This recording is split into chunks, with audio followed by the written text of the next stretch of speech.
Hello and welcome to Edukemy's YouTube channel and editorial discussion for 9th May 2022. My name is Harsh Singh, and in this video we shall discuss an editorial from today's The Hindu which is titled The Multiple Crisis in Indian Universities. This editorial speaks about the funding crisis and the quality of education crisis in Indian universities and a few important ways out in the process. If you like this initiative, share some love through likes, comments and shares. Let's discuss.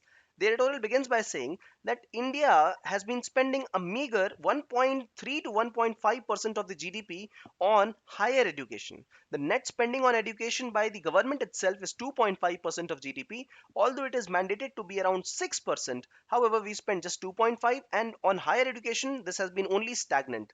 If there is no funding, what will we have? Will we have research and development facilities? No. Leave apart research and development facilities, we will not have even basic infrastructure for schooling purposes, and you can see this very well in the two images. Now, government has said that we will want to intake more students, but should we not also have proportional teaching positions as well? Government also mandates freezing of teaching positions because this will save the spending. So if teachers are few and students intake capacity increases, this will further cause an issue in the teacher to student ratio, which is mandated to be 1 is to 15 in the country in higher education, but this is not happening. So this leads to overcrowded classrooms. Now, if the classes are overcrowded, if the infrastructure is not available, if the research funding is limited, the discretionary funding in the universities dependent on the important and contingent needs, if it is not available, this will only lead to worsening learning outcomes. Learning outcomes are not only important for small children but also for college going students, right?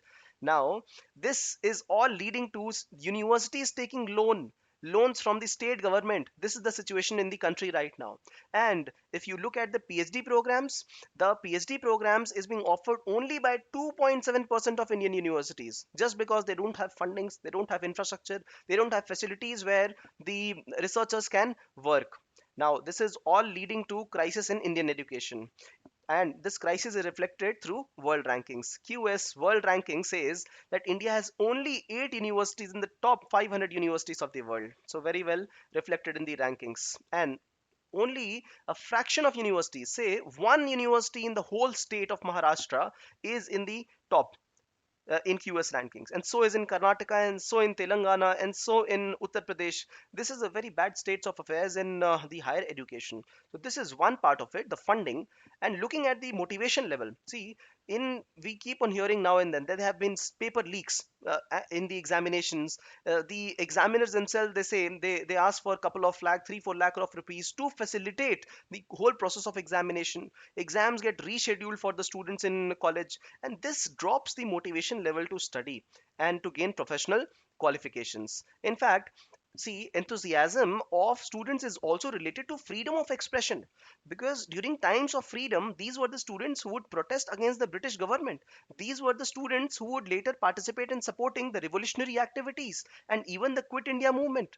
Now, lately in anti-corruption movement headed by Anna Hazare, many students of Delhi University and Jamia and other universities like Jawaharlal Nehru universities, they would participate in anti-corruption movements. And the government has met this kind of protest with brutality and repression. This is not motivating for the students, because it is only an environment of free thinking, freedom of expression, where critical thinking develops.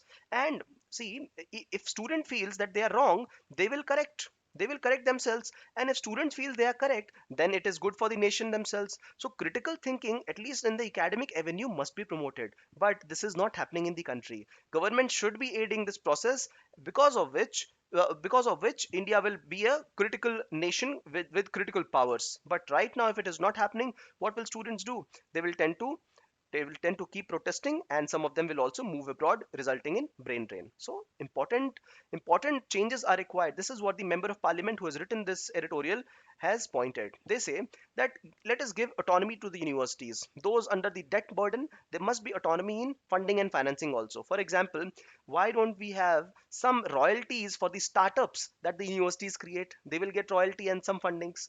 If they start advertising some of the courses, they might, or advertising other institutions with the help of their own university, this will lead to further funding for the universities. Not only that, if we have universities granted autonomy, complete freedom of what programs they want to offer, how they want to promote it or promote students, and what should be the cohort size, student size.